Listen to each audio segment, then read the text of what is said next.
Hello everyone, my name is Lee Wood, and today I'll be discussing the topic of antibiotics.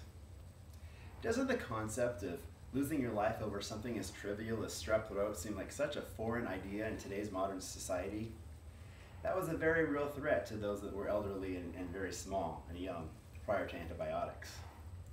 I'm going to talk today about the introduction of antibiotics in the 20th century, changing the mindset of medicine as we know it. I will also discuss how this miracle drug has started to lose its potency during going into the 21st century. I speak to you to create awareness that this valuable medical instrument may be on its way towards losing its effectiveness in treating potentially deadly diseases that are caused by bacteria. First, I am going to discuss the history of bacterial infections that could not be cured by any medicine known to man at the time.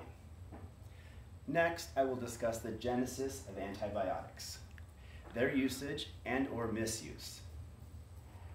Thirdly, I will discuss the future of antibiotics and their ever-waning lack of potency. Firstly, let's talk about the diseases that have plagued mankind for centuries. We've all heard of the Black Plague, or it could be considered the Yersinia pestis disease. This is also known as Black Death. Black Death caused 50 million deaths across Africa, Asia, and Europe in the 14th century, Banford, 2015.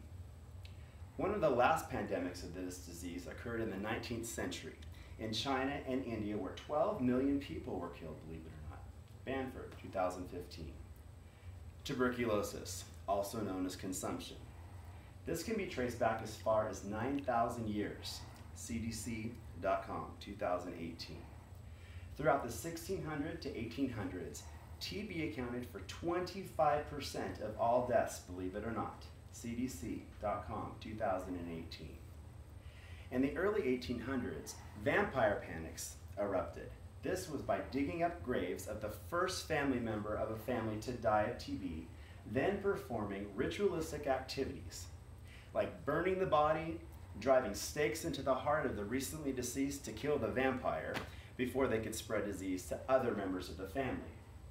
CDC.com, 2018. So far, I've explained the necessity of antibiotics and a couple of the diseases that prompted the antibiotic creation. Moving forward to my second point.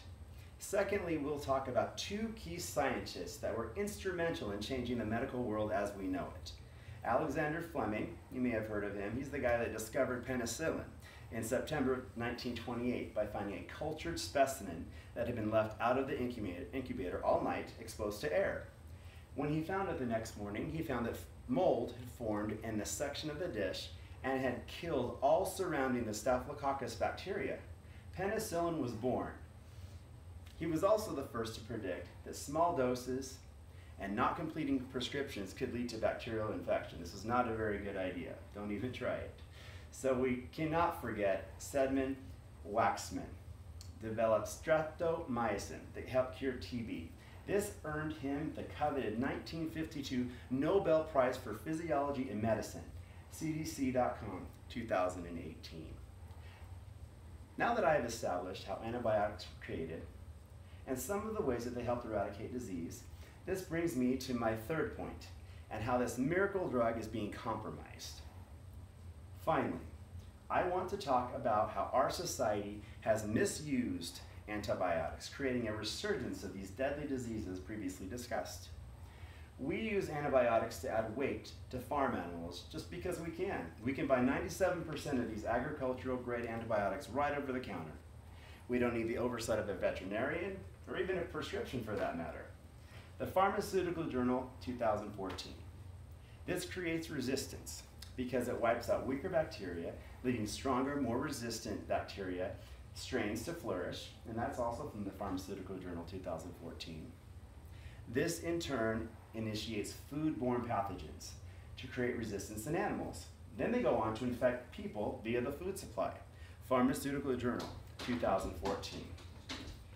This creates another way to help slow down resistance by taking antibiotics only when appropriate, and also taking full dosage. Viral infections do not benefit from antibiotic treatment. This would include things such as the cold, flu, bronchitis, some stomach flus, sinus infections.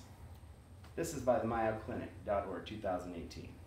Also, do not pressure your doctor into giving antibiotics against their advice.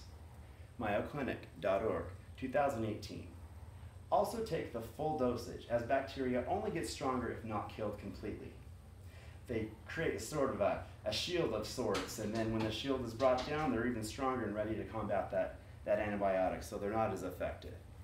Now that I have explained how antibiotics are becoming resistant, I would like to conclude by summarizing what we have talked about, how antibiotics have changed the way that we do fight various diseases that may have been deadly to mankind prior to their discovery.